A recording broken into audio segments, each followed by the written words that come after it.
I'm not sure that I've ever wanted to do a post-game video less than right now. But that's the joy of doing YouTube and talking Heat basketball is if you're going to be thrilled after the wins, I got to turn on the camera and hit record after the losses. Especially since we hit a big milestone today, 7,000 subscribers. Legitimately, that was so cool to wake up to this morning, and I genuinely appreciate all the supports. Obviously, a lot of you guys know that YouTube has been my passion really since I was a kid, and the goal is to do this thing full-time one day, and I truly love the community we have here, so thank you guys for that. And if you're not subbed, hit the button down below. I do appreciate it. I wish it could have been a happier video to do after hitting this 7K milestone, but no, because we're Heat fans. We're Heat fans. Of course we don't get to be happy after games. Why can't we just get blown out by like a normal team? Seriously, I had this whole thing planned when the Heat were getting run out the building in the second quarter. I was going to do this little skit, waking up to a nightmare, blah, blah, blah. I'll probably still do that skit sometime soon, but I had this whole thing planned. Whatever. You lost to the better team. It happens. You know, we were going to have fun with it today.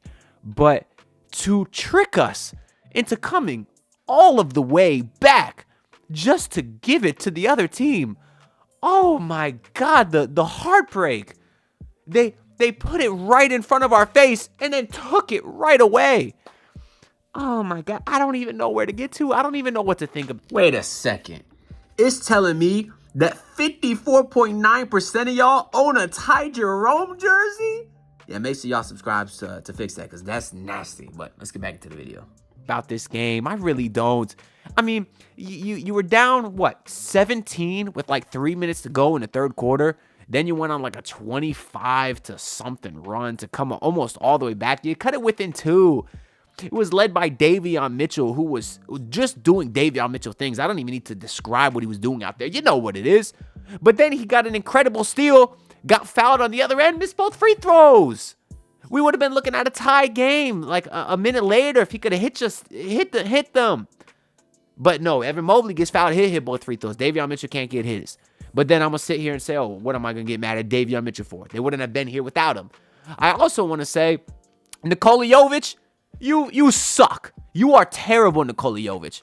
But then the angel on my shoulder says, oh, well, he's just coming back from a hand injury. It's his first big playoff moments, I guess, besides last year, right? He would have played last year. So he's still learning. He's still getting in the groove. And he was a part of that unit that led the Heat all the way back, right? That's what the angel on my shoulder is saying. But then the devil is saying that you suck because you had wide open threes, multiple, late in that fourth quarter that really would have made this a game or given the Heat the game. He had one in the corner, or he had one in both corners.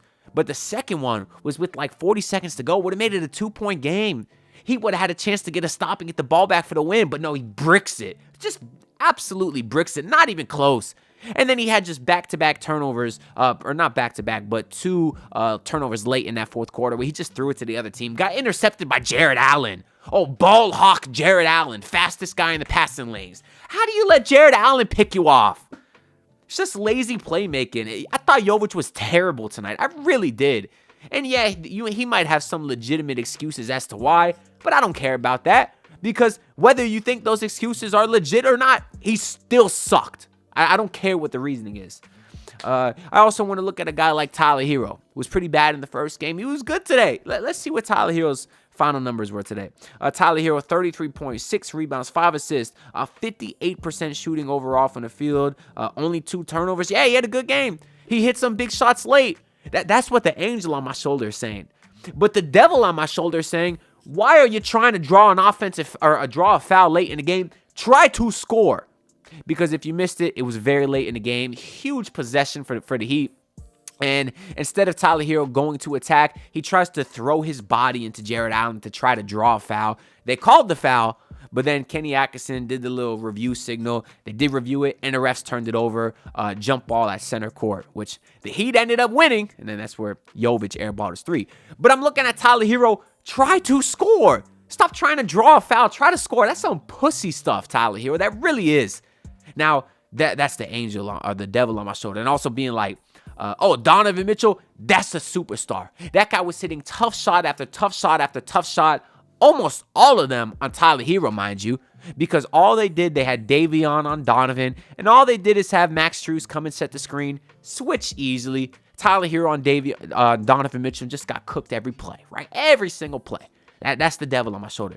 The Angel now again is saying, well, those were some tough shots by Donovan. Tyler's defense was okay. And also, low-key, that probably was, okay, it probably wasn't a foul on Jared Allen, but we see stars do that all the time where they jump into the defender. They always get the call. Look at Jalen Brunson yesterday. He did that 6 times. He got it every time. But no, Tyler Herro does it. He can't get the call. Or they review it. They overturn the call. They said it was an unnatural shooting motion, which it really wasn't. Like, I don't think it was necessarily a foul. I just think it was a clean play. Like, he tried going into his floater. Jared Allen backed up. There was a little contact. Fine. But the stars always get that call. Tyler Herro can't get that call. It's terrible officiating. You have Tony Brothers tonight. What can you expect? So I'm just jumping back and forth between these angels and devils on my shoulder because I don't know how to feel after a game like that. I will say, though, going back to the angel side, it was nice to care about a game again. This was one of those games where I just wanted to take the remote and throw it into the wall or take my fist and just punch a hole in the wall.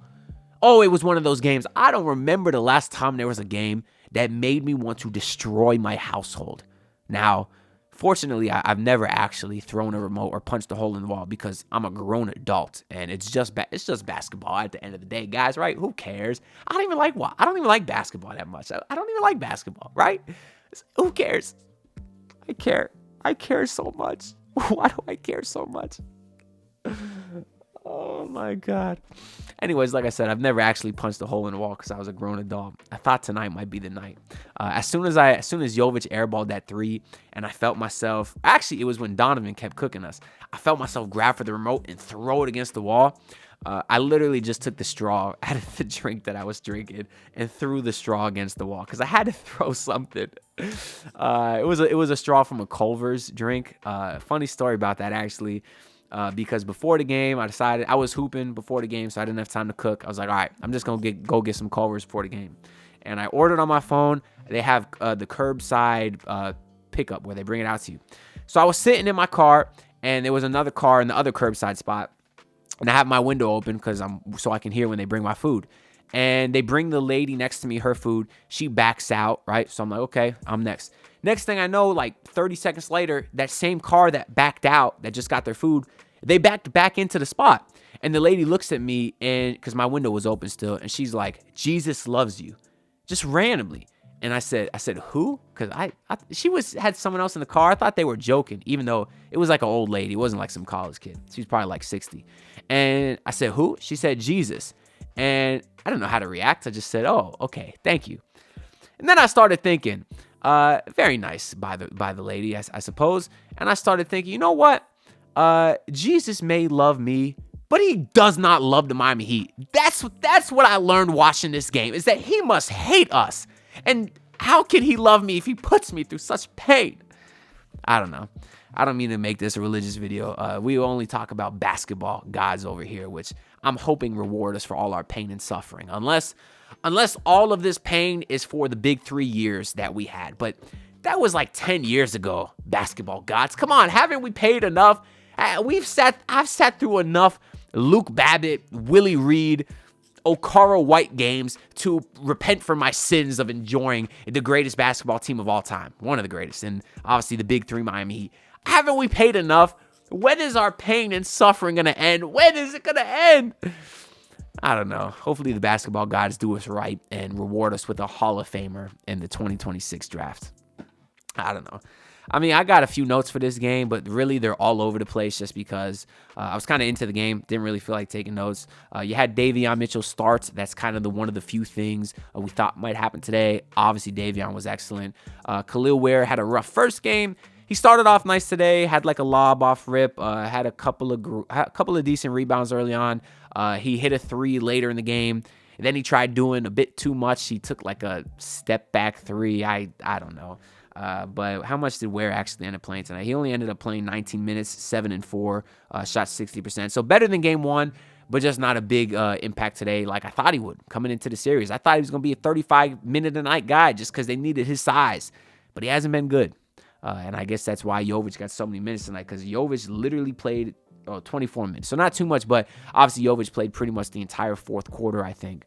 But yeah, the Heat actually were up 9 early. Then they had about 100 turnovers in a row. Looked like an incompetent team. Part of me wants to give the Cleveland Cavaliers credit, which I will. They are a hell of a team. Defensively, offensively, they're sensational. But also there was a lot of plays where the Heat just didn't box out. Didn't try to fight over screens. Just didn't show effort at points. But somehow the Heat were still only down 1 after the first quarter. We saw some Pelle Larsson and Nikola Jovic minutes. The Pelle minutes surprised me. He only played 10 minutes, though, had 2 points. But we kind of knew Jovic was going to get some run just because the Heat got outran last building, outsized, and Jovic is a guy that can run, and he's 6'10". But in this second quarter, there was a cute little run. You know, Haywood hit a 3, then the Cavs hit a 3, then Duncan hit a 3, then the Cavs hit a 3. And I'm like, all right, I don't like the way this is going because I don't want to get into a shootout with the Cavaliers. But that's exactly what happened, because the Heat stopped hitting threes, and the Cavs went on. The best way I could describe the run the Cavs went on in the second quarter is, remember when Klay Thompson scored 37 points in a quarter?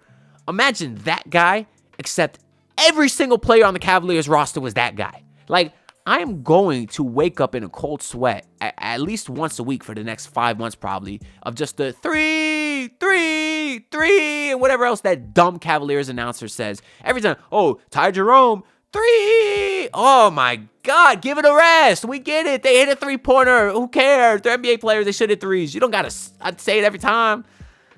I don't know. I love when Mike Diamante does it, though. Tyler Herro, 3.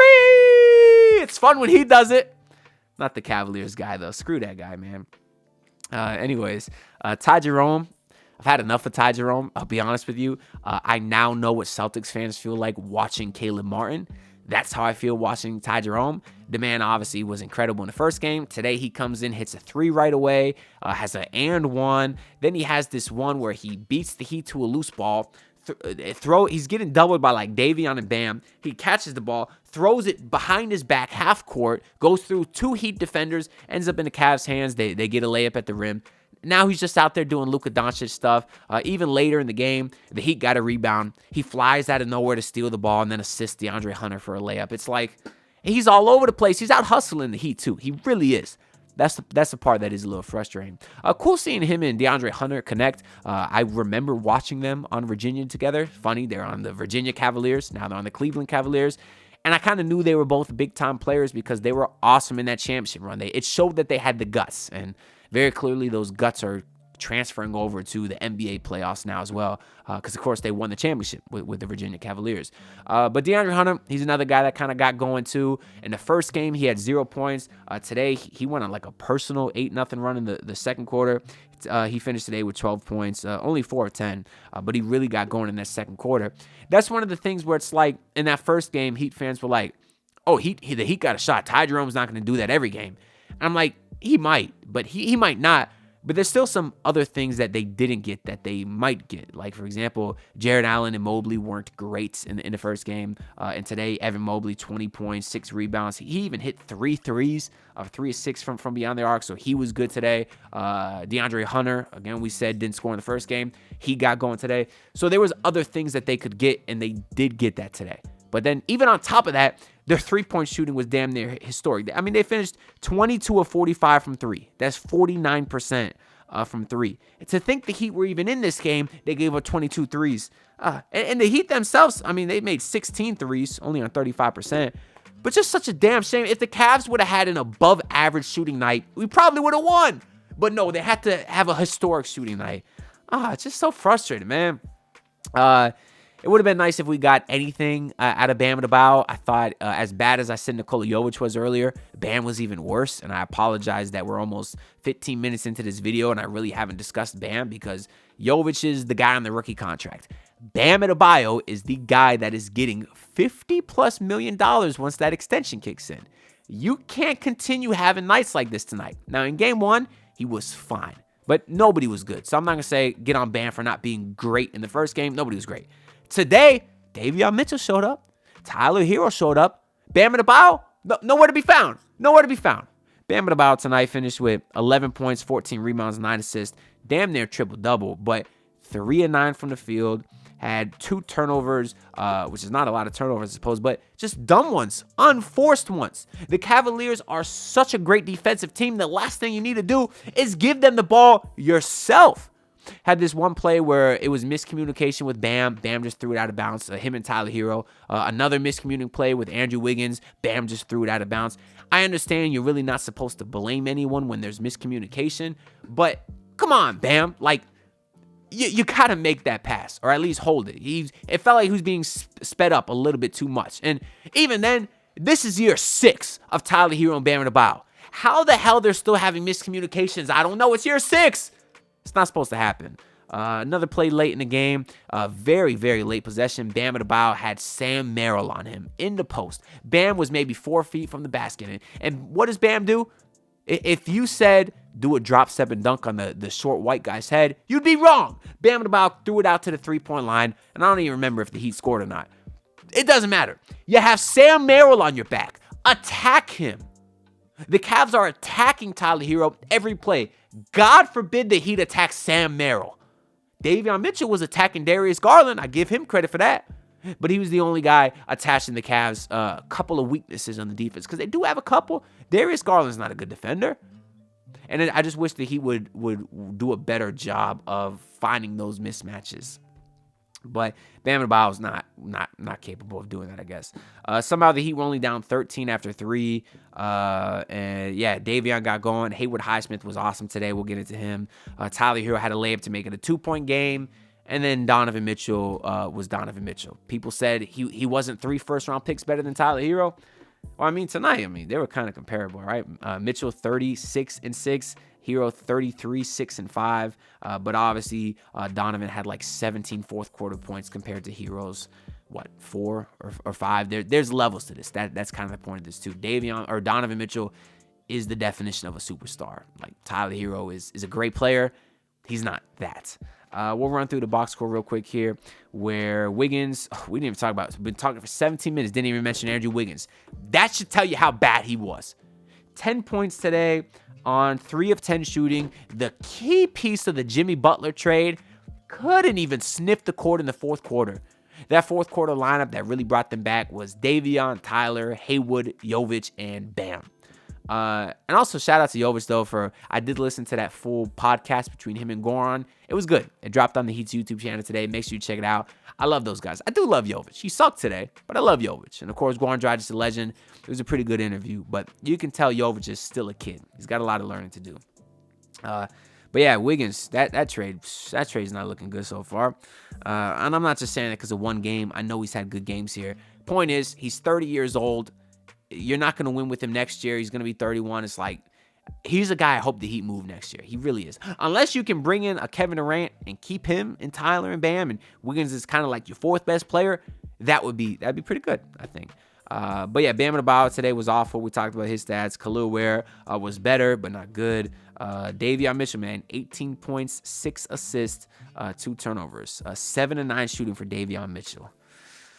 I hope he's not playing himself out of a contract for the Heat. I'm really not. He's a restricted free agent. Any team can give him whatever they want, and the Heat will be forced to match if they want to keep him. I just hope he's not playing himself out of that contract. But yeah, him and Tyler Herro, we talked about really the only 2 good players today. We talked about Larson. Hayward Highsmith, man, 17 points, 6 of 7 shooting, 5 of 6 from 3. It's a damn shame that you lost the game in which Hayward Highsmith was 5 of 6 from 3. Because that, I could tell you, I love Hayward. I do. But I can tell you he's not going to shoot that good again. He lost that game. That sucks. Duncan Robinson, 11 minutes, 1 of 3 shooting, and Nikola Jovic, 11 and 8 off the bench. But yeah, he literally shot 4 of 12. He had 11 points to 12 shots. That's not good at all. Like, literally at all. I would have played Kyle Anderson over him, or at least a little bit. I don't know why he didn't get any run. Yeah, that's really all I got to say for this. As far as the Heat side of things, I guess, on the Cavs side, we talked about Donovan. Darius Garland, 21 and 9. So he followed up his very strong Game 1 performance with a very good Game 2. And yeah, Strus was good again. 14 points and 6 assists for him. He really got going. But yeah, I guess that's all I got to say for this video. Do or die on, what's the next game? Friday? Saturday? Do or die Saturday at 1 p.m. The Heat either go down 3-0 or they make it a series, I guess. I don't know. That sucks, man. I feel a little bit better talking this game through with y'all. So that part is nice. I do appreciate it. But let's talk some more in the comments. Leave your thoughts down below. Leave a like and subscribe. The support is greatly appreciated. We hit 7K subs, yo. We did it. Speaking of we did it, man. I know Tatum was out tonight. Are the Celtics winning? The Celtics won. Wow, with no Tatum. Still won by 9.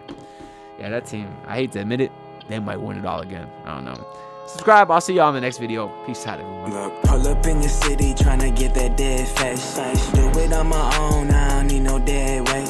Had to kill him off, yeah, I need a head space. You know this homegrown bitch don't offend me.